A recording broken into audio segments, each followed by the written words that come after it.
Utraya ba Roba la sen Usen syarhi Namen barim ngan in Ngan ya rokat main Ki hukum don baulai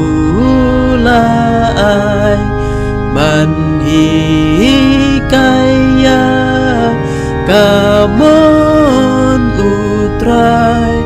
Ngan nget kaktin Jong ubane Baka bahok Bashisyaen Lawan kagos Pelblei hangi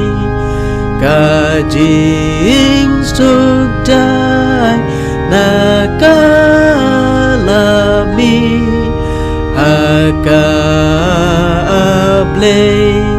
Ngin syem yame Ai bor ngin wat Nong rimbane Labu